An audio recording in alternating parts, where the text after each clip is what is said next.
Muy buenos días, ¿cómo están? Dios les bendiga. Bienvenidos a la comunidad cristiana Emmanuel. Y vamos a continuar con nuestra serie ¿Quién lleva tu carga? Mi nombre es Daniel Sánchez y soy parte de esta iglesia. Tengo tiempo viniendo para acá y cada vez estoy más contento de estar acá con ustedes. Muy bien, vamos a comenzar con 2 chistecitos y una reflexión. Primer chiste. Una vez un hombre lo atormentaba un dragón en sueños. Cada vez que soñaba lo atormentaba el dragón, y decidió ir al psiquiatra. Cuando va al psiquiatra, le dice, bueno, mire, su caso es muy grave. Vamos a tener que hacer por lo menos 1 año de psicoterapia. Y una vez al mes, cada sesión, son como $12,000. El hombre se paró y se dirigió a la puerta.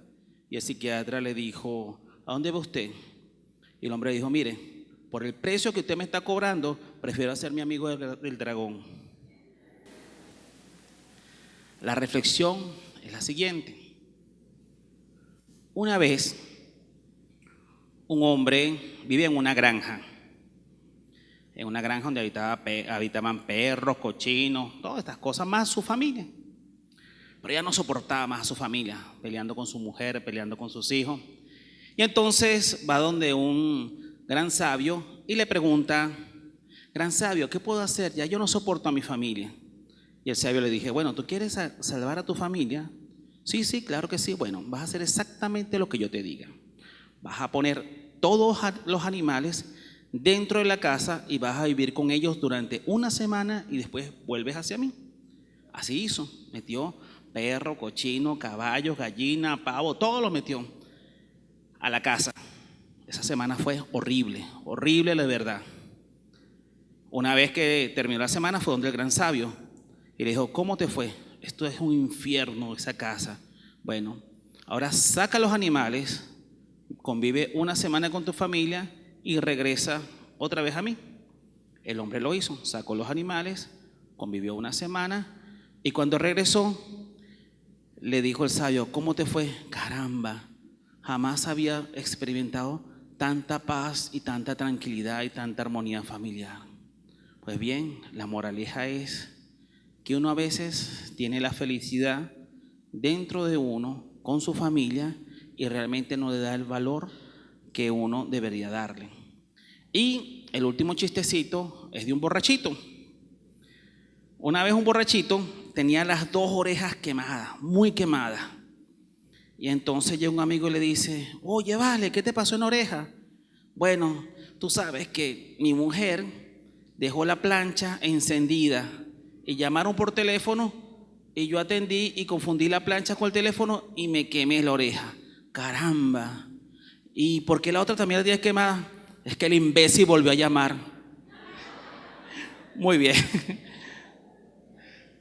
En estas semanas hemos reflexionado sobre las cargas del descontento, de la preocupación, de la arrogancia y soberbia y de la impaciencia.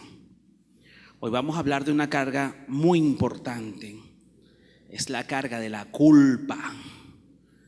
¿Cuántos de nosotros nos sentimos culpa por algo que hicimos, algo que dejamos de hacer, algo que nos tiene atormentado de pequeño o de hace tiempo? La culpa es un sentimiento que a veces nos atormenta, nos molesta y está con nosotros. Y a veces es difícil salirse de esa culpa. Pues bien, la culpa es un estado emotivo en el que el individuo se halla dominado por la creencia o la seguridad de que ha infringido alguna norma social, algún principio ético o alguna prescripción legal. ¿Cuántas veces no nos sentimos culpables? De hecho, incluso muchos judíos se sentían culpables porque el Deuteronomio y el Levítico tenían no sé cuántos mandamientos y preceptos diarios que no les daba tiempo de cumplirlo y vivían sintiéndose culpables por todos los preceptos y mandamientos que mandaba el Deuteronomio. Y en civilizaciones antiguas, cuando había alguna catástrofe o alguna calamidad, pensaban que ellos habían roto algún tabú y que los dioses se habían molestado por ello. Entonces, esa culpa, la culpa es un sentimiento que consume a la persona que la lleva y le produce mucho dolor y rabia. La culpa es un conflicto con uno mismo por lo que hice o dejé de hacer. Como decía Dios, como decía Jesucristo, aquel que esté libre de culpa suelte la primera piedra. Bueno, de alguna manera todos sentimos culpa por algo, por el tiempo que no hemos pasado con nuestros hijos, o por algo que quise hacer y no hice, o porque a veces los que no tengan los padres vivos no le dijeron suficientemente lo que amaban a sus padres y ya, bueno, ya que están muertos no tienen cómo decirse. Entonces hay muchas cargas de culpa en nosotros. ¿Cuáles son las manifestaciones de ese sentimiento de culpa? La gente puede estar irritable, malhumorado, apático, trastornos psicosomáticos, por ejemplo, que le duele una pierna, o que siente dolor de cabeza, o que siente dolor de estómago, cualquier tipo de trastorno que son simplemente el reflejo de esa sensación de culpabilidad, sufrimiento continuo, depresión, algún presagio que le hubiese podido ocurrir al individuo. Y lo peor de todo, aquella sensación de querer estar castigados. Tienen la imperiosa necesidad de ser castigados. Yo he tenido pacientes que yo les ofrezco analgésico y me dicen, no, doctor, deje que yo aguanto el dolor. Pero ¿para qué vas a aguantar el dolor? Para eso están los analgésicos. No, yo aguanto el dolor. O sea, es como si merecieran sufrir. O sea, quieren sufrir. Entonces, eso es algo importante porque hay gente que se siente tan culpable que quiere de alguna manera pagar, ser castigado por esa culpabilidad.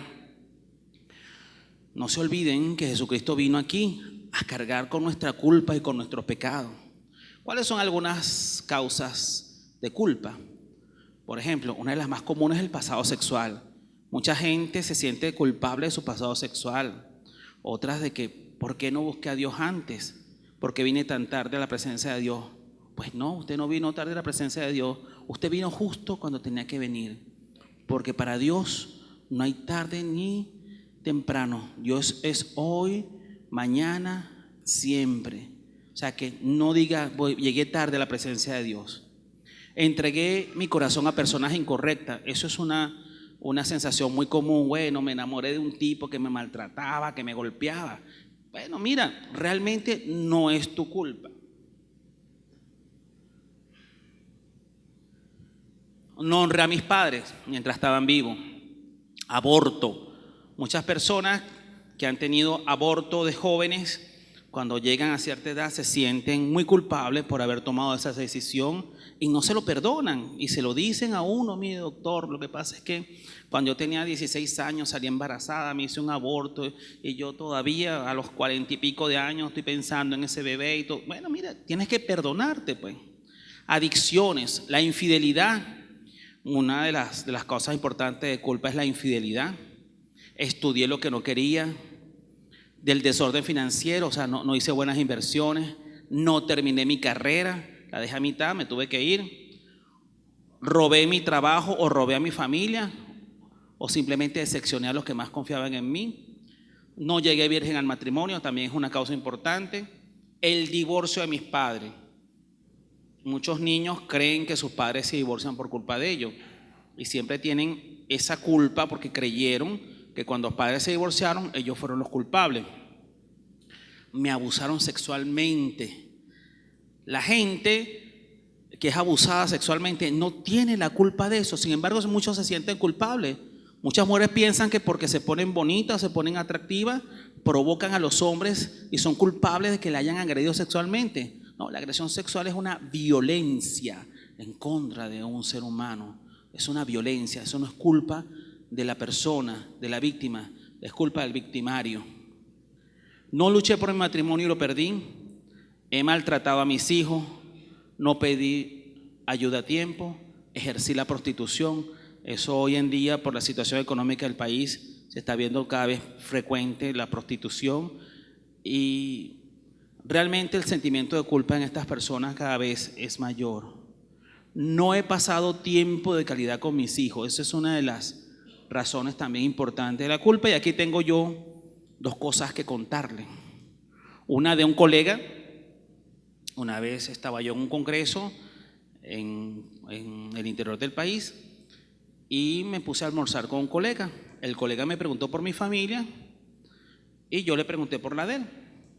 La familia de él, este colega había sido muy exitoso en su trabajo y tenía hijos y nietos, y me comentó que había trabajado tanto para darle todo a su familia que se olvidó de estar con la familia. Aquel famoso refrán que dice: trabajas mucho para darle todo a tus hijos y al final le faltas eres tú. Bueno, ese es un caso. Y él decía que sus hijos le reclamaban que no estuvo allí en sus momentos más importantes y que no los vio crecer porque todo el tiempo estaba trabajando, y que ahora él estaba disfrutando de sus nietos como si fueran sus hijos. Sin embargo, él quería retroceder el tiempo, pero dijo: ya no se puede retroceder el tiempo. Y eso es correcto. El tiempo que pasa no se puede retroceder. Y lo otro que voy a contar es referente a mí mismo. Cuando yo comencé a estudiar medicina a los 18 años, yo me enfoqué muchísimo en estudiar medicina. Mis padres compraron una finca en el interior del país y todos los fines de semana se iban a esa finca. Todos los fines de semana yo me quedaba en casa estudiando. Viernes, sábado y domingo era estudiar. Yo no asistía a fiestas, no asistía a reuniones familiares. Durante toda la época hasta que me gradué de médico, incluso después hice posgrado. Lo interesante de esto es que viendo las fotos familiares, yo no aparezco en las fotos familiares. Mi mamá me pone fotos de esa época y nunca estoy yo, ni en las celebraciones, ni en los 15 años, ni en los matrimonios. Yo andaba estudiando y de alguna manera me sentí triste por no estar allí. Claro, estaba estudiando y me puse a estudiar medicina, quería ser un buen médico, pero no dediqué ese tiempo a mi familia. Después me casé y bueno, ya es otra historia. Pero el cuento es que desde los 18 años yo casi que ya me había apartado de la familia y no tuve esos momentos familiares que hubo bastante en ese tiempo. Sin embargo, Jesús carga con mi culpa, Cristo carga con mi culpa. Otra de las cosas que estamos viendo ahorita de la sensación de culpa es dejar el país. Venezuela, que hoy en día antes no era un país de migrantes, ahora lo es. Muchísima gente se va a diario del país y cuando se van dejan sus querencias, sus amigos, su familia y se sienten muy culpables. Mucha gente está fuera del país sintiéndose culpable porque dejaron a sus padres. Muchos dejan a sus hijos porque no pueden irse con sus hijos y posteriormente los buscan, pero eso les genera una gran sensación de culpa. He visto muchos abuelos criando nietos porque los padres están fuera del país. Y eso, lamentablemente, en este momento es una situación que tiene nuestro país. Sin embargo, las personas que se van muchas veces se sienten culpables por estar fuera del país. Entonces, ¿qué es lo que hace la gente muchas veces cuando tiene culpa? Hace lo que llaman manifestaciones de castigo. Primero, se privan de ciertas cosas que a uno le gustan, por no creerse merecedor de recibir algo bueno, porque se siente culpable. Y la gente que se siente culpable quiere un castigo, quiere expiar su culpa. De hecho, en la Edad Media habían unos monjes que se llamaban los monjes flagelantes. Esos monjes agarraban un látigo y todo el tiempo se estaban dando latigazos para expiar sus propias culpas y las culpas de la humanidad. Bueno, era una tendencia en la Edad Media, porque creían que el castigo corporal quitaba las culpas. Muchas veces las enfermedades como castigo. No, a mí me dio esta enfermedad porque yo me lo merezco, porque Dios me castigó. Pues bien, yo les tengo una noticia: Dios no castiga. Dios te quiere sano, Dios te quiere feliz, Dios quiere que tú disfrutes de la vida, no te quiere con sensación de culpabilidad. Entonces, de verdad, Dios no te va a mandar castigo, Dios no castiga a nadie. Dios te ama, Dios te perdona. El buscar inconscientemente ser lastimado y se involucran siempre en relaciones donde los maltratan. Mujeres u hombres que son maltratados por sus parejas, O sea, así como hay hombres que maltratan mujeres, hay mujeres que maltratan hombres y hay hombres que les gusta. Uno dice, oye, este le gusta. No, no es que le gusta, que a veces se sienten culpables de algo. Conocí una vez un paciente que se sentía culpable por haber maltratado a una novia. En su época de juventud la maltrató mucho y se sentía culpable y no se perdonaba eso. Y este señor, las siguientes parejas que tuvo eran de mujeres castigadoras, maltratadoras y castigadoras, castradoras, ¿ok? Entonces de alguna manera quería limpiar su culpa con un castigo. El justificarse lo malo que pasa. No, yo me merezco esto, yo me lo merezco porque yo me porté mal, yo me siento culpable. Eso también es común.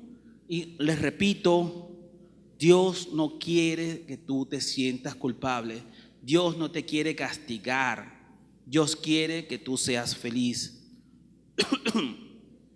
Llenar el vacío de la culpa con penitencia, se castigan, se entregan al trabajo, se vuelven adictos al sexo, al alcohol, a las drogas para evadir la culpa. De hecho, muchas personas que se divorcian, sobre todo hombres que se divorcian, se vuelven trabajólicos, se ponen a trabajar y a trabajar y a trabajar para olvidarse de esa situación, o por el contrario, se vuelven adictos al sexo y comienzan a tener múltiples parejas como para demostrarle a la mujer que lo rechazó que él sí vale. Pues, cada quien asume su culpa de la mejor manera que puede, pero eso no es lo correcto. El problema de la culpa es que es como si estuvieran todo el tiempo acusándote y acusándote, porque el único que te acusa eres tú mismo. Tú mismo te estás acusando todo el tiempo y sientes ese sentimiento de culpa y de culpa y de culpa. Pero yo les tengo una noticia. La culpa es el recurso favorito del enemigo. Él le hará recordar cada error, cada fracaso e incluso cosas que no fueron su falta. En Apocalipsis 12:10 dice: entonces oí una gran voz en el cielo que decía: ahora ha venido la salvación, el poder y el reino de nuestro Dios y la autoridad de su Cristo, porque ha sido lanzado fuera el acusador de nuestros hermanos, el que acusaba delante de nuestro Dios, el que nos acusaba o los acusaba delante de nuestro Dios día y noche. En otras palabras, el enemigo se disfruta cuando te acusa, y ya lo dice el Apocalipsis, todo el tiempo te está acusando, todo el tiempo te dice tu falta y te la recuerda. Ahora bien, si Dios ya te perdonó y el enemigo te sigue acusando, ¿por qué tú te sigues sintiendo culpable?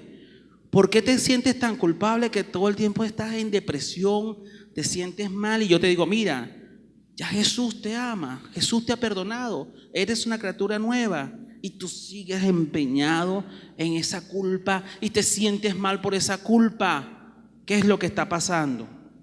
En el Salmo 32 dice: bienaventurado aquel cuya transgresión ha sido perdonada y cubierto su pecado. Bienaventurado el hombre a quien Jehová no culpa de iniquidad y en cuyo espíritu no hay engaño.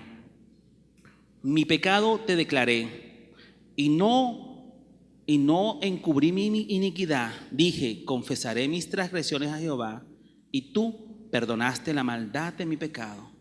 Confesaste a Dios tu pecado y Dios te perdonó. Ahora, si Dios te perdonó, ¿por qué sigues así? Porque hay un detalle que no hemos hablado, y es el perdonarse. Tú tienes que perdonarte a ti mismo, porque Dios te ha perdonado. Jesús cargó con nuestra culpa y nuestros pecados. El enemigo te sigue acusando, pero ¿por qué caes? Porque no te has perdonado. Tienes que perdonarte. A veces uno mismo no se perdona. Es difícil perdonarse a sí mismo. A veces perdonamos a los demás, pero nosotros mismos no nos perdonamos. Y Dios quiere que tú te perdones, que tú te perdones tus propios pecados. Fíjense, había una vez una señora que oraba y oraba y oraba todo el tiempo, y Dios le hablaba. Y le dijo al sacerdote del pueblo que Dios le hablaba cuando oraba. El sacerdote no le quiso creer y le dijo: bueno, bien, la próxima vez que le ores a Dios, pregúntale cuáles son mis pecados y así yo te creeré. Al día siguiente llegó la anciana y el cura le dijo: ¿le oraste a Dios? Y dijo: sí. ¿Y le preguntaste cuáles son mis pecados? Sí. ¿Y qué te respondió él?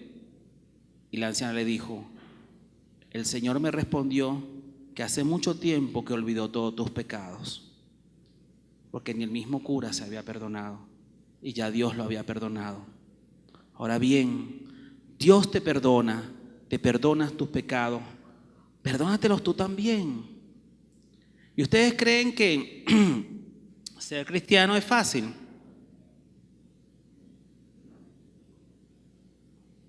¿Ustedes creen que la vida de los apóstoles es fácil o fue fácil? ¿Que ellos eran todos perfectos? Pues no, eran seres humanos con muchos pecados. Les voy a hablar de un apóstol, Pablo de Tarso o Saulo de Tarso. Él era un romano nacido en Sicilia, o sea, era el propio ciudadano romano, quien aparece en Hechos, capítulo 22, y dice así: yo de cierto soy judío, porque era judío de religión, nacido en Tarso de Sicilia, que es romano de nacionalidad, pero criado en esta ciudad, instruido a los pies de Gamaliel, estrictamente conforme a la ley de nuestros padres, celoso de Dios, como hoy lo sois todos vosotros. Perseguía yo este camino hasta la muerte, prendiendo y entregando en cárceles a hombres y mujeres. Como el sumo sacerdote también me es testigo, y todos los ancianos, de quienes también recibí cartas para los hermanos. Y fui a Damasco para traer preso a Jerusalén también a los que estuvieran allí, para que fuesen castigados. Pero aconteció que yendo yo, al llegar cerca de Damasco, como a mediodía, de repente me rodeó mucha luz del cielo y caí al suelo. Y oí una voz que me decía: Saulo, Saulo, ¿por qué me persigues? Yo entonces respondí: ¿quién eres, Señor? Y me dijo: yo soy Jesús de Nazaret, a quien tú persigues. Y los que estaban conmigo vieron a la verdad la luz y se espantaron, pero no entendieron la voz que hablaba conmigo. ¿Quién era Saulo? Pablo era un romano que perseguía a cristianos, los asesinaba, los acribillaba, los mandaba a lapidar, los encarcelaba. Imagínese usted, hasta que se le apareció Jesús. Jesús mismo se le aparece y le dice: ¿por qué me persigues? Y Pablo se convierte al cristianismo. Ahora imagínense ustedes cuál culpa sentiría Pablo después de haber matado tantos cristianos porque perseguía a Jesucristo, que ahora él está siguiendo. Entonces la culpa que sentía Pablo era grande por haber perseguido a los cristianos. Sin embargo, mientras mayor es la culpa, mayor es el perdón. Entonces seguimos en Hechos capítulo 22 y dice así: y me aconteció, vuelto a Jerusalén, que orando en el templo me sobrevino un éxtasis. Quiero pararme ahí. Orando me sobrevino un éxtasis. ¿Sabes lo que es un éxtasis? Éxtasis es la máxima expresión de la intimidad con Dios. Pablo estaba orando de una manera tan grande, tan fuerte, con tanta fe, que tuvo un contacto con Dios. Imagínese usted el nivel de intimidad con Dios que tenía Pablo cuando Dios se le manifiesta. Ese es el éxtasis. Eso es lo que yo quiero que ustedes tengan, un éxtasis, que ustedes tengan ese nivel de intimidad con Dios, que Dios les pueda hablar, que lo puedan sentir, ese nivel de oración, ese nivel de intimidad. Y dice la palabra, y le vi que me decía, date prisa, sal prontamente de Jerusalén, porque no recibirán tu testimonio acerca de mí. Yo le dije, Señor, ellos saben que yo encarcelaba y azotaba en todas las sinagogas a los que creían en ti. Y cuando se derramaba la sangre de Esteban, tu testigo, yo mismo también estaba presente y consentía en su muerte y guardaba las ropas de los que le mataban. Pero me dijo, ve, porque yo te enviaré lejos a los gentiles. Imagínense ustedes, el mismo Pablo está confesando que cuando mataron a Esteban, él estaba ahí y dijo, apedréenlo, mátenlo, acuchillen.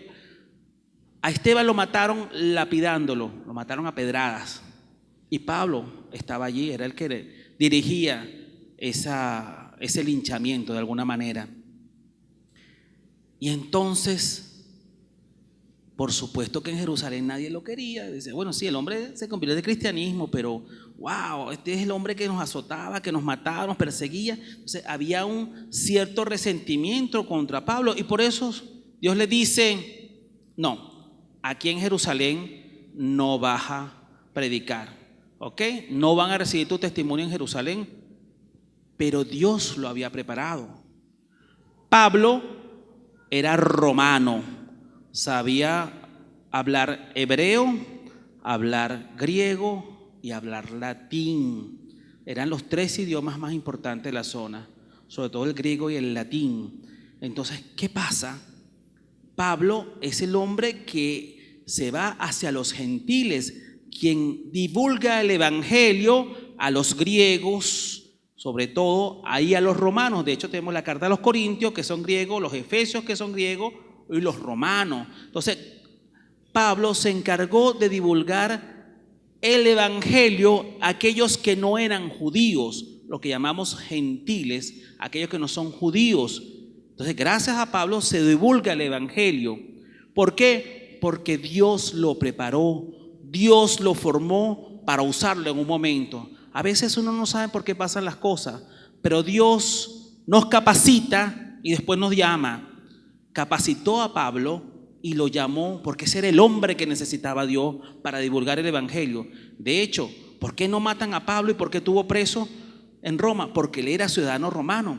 No podían tocarlo por su ciudadanía romana. Entonces, Dios lo capacitó para que fuera un romano quien divulgara el evangelio hacia todos los pueblos gentiles. Entonces, en el 2 Corintios capítulo 5 dice, de modo que si alguno está en Cristo, nueva criatura es. Las cosas viejas pasaron y aquí todas son hechas nuevas. Y todo esto proviene de Dios, quien nos reconcilió consigo mismo por Cristo y nos dio el ministerio de la reconciliación. Que Dios estaba en Cristo reconciliando consigo al mundo, no tomándole en cuenta a los hombres sus pecados, y nos encargó a nosotros la palabra de la reconciliación. El mismo Pablo entonces dice en este capítulo a los corintios, que son griegos, Jesús nos reconcilió. Si estás en Cristo, eres nueva criatura, tus pecados fueron perdonados y la carga ahora la lleva Cristo. La culpa la asumió Cristo, porque en la cruz del Calvario Él cargó con todo nuestro pecado y cargó con todas nuestras culpas. Entonces Pablo, él mismo lo sabe, se reconcilia con Dios y va a cumplir esa gran misión de expandir el evangelio a los gentiles. Y por eso nosotros, que somos gentiles, pues no somos judíos, ahora somos cristianos. Ahora bien, el otro apóstol del quien les iba a hablar es Pedro. De hecho, Pedro, judío de Israel, hebreo. Una de las cosas que más recordamos de Pedro es la negación. Pedro 3 veces negó al Señor. Dijo que no lo conocía en la noche cuando fue entregado. Y Pedro se sentía muy culpable porque él amaba al Señor, pero tuvo miedo. Es un hombre, tuvo miedo de que lo encarcelaran, que lo mataran, que lo torturaran. Tuvo miedo. Ese miedo hizo que negara al Señor. Y el miedo se convirtió en culpa y se puso muy triste. Sin embargo, ¿cómo se resuelve ese problema? Aquí tengo una Biblia. ¿Saben que cuando se va la luz y no tenemos internet, no tenemos computadora, no sirven los celulares, nos quedan los libros? Yo amo los libros, me gustan los libros. Así se vaya la luz, yo puedo leer mi Biblia. Vamos a leer en Juan capítulo 21, a partir del versículo 15 dice lo siguiente: entonces, cuando habían acabado de desayunar, Jesús le dijo a Simón Pedro: Simón, hijo de Juan, ¿me amas más que estos? Pedro le dijo: sí, Señor, tú sabes que te quiero. Jesús le dijo: apacientas mis corderos. Y volvió a decirle por segunda vez: Simón, hijo de Juan, ¿me amas? Pedro le dijo: sí, Señor, tú sabes que te quiero. Jesús le dijo: pastorea mis ovejas. Y le dijo por tercera vez: Simón, hijo de Juan, ¿me quieres? Pedro se entristeció porque la tercera vez le dijo: ¿me quieres? Y le respondió: Señor, tú sabes todo, tú sabes que te quiero. Jesús le dijo: apacientas mis ovejas. ¿Qué estaba haciendo Jesús en ese momento? Lo estaba perdonando, le estaba quitando la carga de la culpa. Lo negó 3 veces y 3 veces Jesús le dijo: ¿me quieres? Y él respondió 3 veces que sí lo quería. Le quitó la carga de la culpa a Pedro, y Pedro es el encargado de el evangelio a los judíos, de expandir el evangelio a los judíos, así como Pablo expandía el evangelio a los gentiles. Entonces, deja esa carga, deja esa culpa, perdónate, deja eso que te atormenta. Fíjense, los apóstoles no eran perfectos, los apóstoles tenían culpa. Sin embargo, Jesús los perdonó. El que mucho peca, mucho hay que perdonársele. Y cuando se perdona y es liberado, son los que aman más. En la primera de Pedro 3:18 dice: Cristo sufrió por nuestro pecado una sola vez y para siempre. En la cruz ya pagó por todo nuestro pecado una sola vez, ya lo pagó. Él nunca pegó. En cambio, murió por los pecadores para llevarlos a salvo con Dios. Sufrió la muerte física, pero volvió a la vida en el espíritu. Entonces, ¿qué esperamos? Vamos a sacar la culpa, vamos a eliminar al acusador y ligeremos la culpa. Entonces, ¿qué puedo hacer para salir de la culpa? Primero, hay que reconocer que fallamos. Todos cometemos errores, todos pecamos. Reconozcamos nuestros errores, reconozcamos que fallamos. Segundo, reconciliémonos con Dios. Pidamos que entre en nuestro corazón y nos perdone nuestros pecados. Y reconciliémonos con nosotros mismos. Nos tenemos que arrepentir de lo que hemos hecho. Hay que alejarse del pecado y hay que perdonarse uno mismo. Si te es posible, repara el daño ocasionado o confiésalo ante las personas que has perjudicado. Habla de lo que te hace sentir culpable. Busca un consejero. Aquí en la iglesia tenemos bastantes ancianos. Cuando usted se sienta mal, se sienta que ha pecado, necesita hablar con alguien, busca a cualquiera de los ancianos para que lo mentoree. Hable con ellos. Aquí con los brazos abiertos los vamos a recibir. Si usted tiene algo que lo atormenta, algún pecado, hable con alguno de los ancianos, con el pastor. Escúchelo, dígale su pecado y espere que él, con la sabiduría que Dios le da, le hable y yo estoy seguro que se van a sentir mejor. ¿Qué puedo aprender del error para no volverlo a cometer? Cada error que cometemos, nosotros tenemos que aprender esos errores para no repetirlo.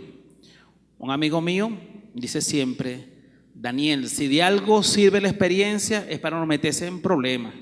Y para eso es que él dice que sirve la experiencia. Pero lo más importante es la oración. Cuando usted ora, cuando usted busca la intimidad con Dios, cuando usted busca ese éxtasis de estar en la cercanía con Dios, entonces Dios se le va a manifestar y aparte de perdonar los pecados, va a sentir una gran fortaleza porque Dios lo ha perdonado y Dios está con ustedes. En Proverbios 28:13 dice: el que encubre sus pecados no prosperará, mas el que lo confiesa y se aparta alcanzará misericordia. ¿Qué nos están diciendo aquí? Confiese sus pecados, no se quede con la culpa, porque uno de los grandes problemas de la culpa es no confesarla, no decir por qué se siente culpable. Hay personas que duran años y años con un secreto que los atormenta y a veces dice: yo muero con este secreto. Y el orgullo no les impide ser felices. ¿Ok? Entonces no, porque este es un secreto que no puedo revelar. ¿Ok? Una falta que cometió, póngase en infancia y todavía tienen 80 años y están con esa culpa que han cargado durante tanto tiempo. Entonces, confiese sus pecados, porque el proverbio dice: el que encubre sus pecados no prosperará. ¿Qué es lo que Dios quiere? Dios quiere que sea feliz. Dios no es un Dios castigador, no es un Dios que está pendiente: mira, este pecó, vamos a darle un golpe o vamos a castigarlo con tal cosa. Dios no quiere castigarte, quiere que tú seas feliz, que disfrutes de la vida eterna, que disfrutes las bondades que te da, que disfrutes de la vida que te regaló, porque la gracia nos las ha dado espontáneamente. Dios nos regaló la gracia, nos la regaló, la gracia de su presencia, la que no merecíamos, nos la ha regalado a través de Jesucristo. Entonces, ¿qué es lo que quiere Dios? Dios quiere que tú seas feliz. Dios no está pendiente de castigarte, es el acusador, es el enemigo el que quiere que tú no seas feliz, y a ese es al que hay que decirle que no. Entonces, Dios lo que quiere es que cambiar tus fracasos en triunfo. En Romanos 1:8 dice: ahora pues, ninguna condenación hay para los que están en Cristo Jesús, los que no andan conforme a la carne, sino conforme al Espíritu. Si Cristo entra en tu corazón, si tú lo confiesas, para ti no hay condenación, porque Cristo vive en ti, Cristo te ha liberado, Cristo te ama. Entonces, deja atrás el pecado, deja atrás todas esas pensamientos que te atormentan, esos pensamientos de castigo, de querer ser castigado, de querer ser condenado, porque tú mismo te estás acusando y el enemigo, que es el acusador, también se siente feliz por ello. ¿Quién acusará? Este es Romanos 8:33. ¿Quién acusará a los escogidos de Dios? Dios es el que justifica. ¿Quién es el que condenará? Cristo es el que murió, más aún, que también resucitó, el que además está a la diestra de Dios, el que también intercede por nosotros. Y esta última parte es importante. Jesucristo es quien intercede por nosotros. Jesús cargó con nuestros pecados. Jesús nos liberó de la culpa. Esa carga que tienes, entrégasela a Jesús y Jesús te libera de la culpa. No te sigas acusando. Perdónate. Perdónate. ¿Qué queremos que haga? Frente a ustedes hay unos papelitos donde pueden escribir su culpa y pegarla en las cruces que están ahí atrás. Y si se sienten culpables y sienten que quieren confesar algo, pueden acudir acá y hablar con algún anciano para que los mentoreen, y eso los hará sentir mejor. Ahora bien, vamos a orar y quiero que repitan esta oración conmigo, por favor. Si se pueden poner de pies. y decimos: Señor Dios, gracias por este momento, gracias por estar con nosotros, gracias por perdonar mis pecados.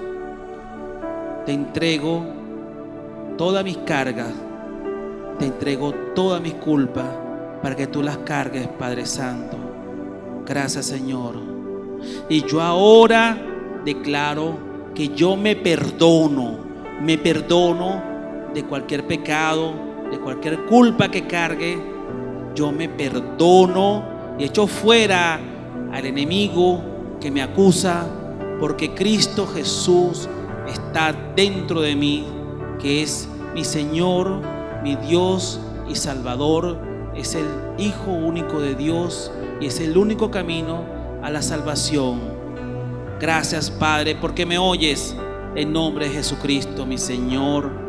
Amén, amén y amén.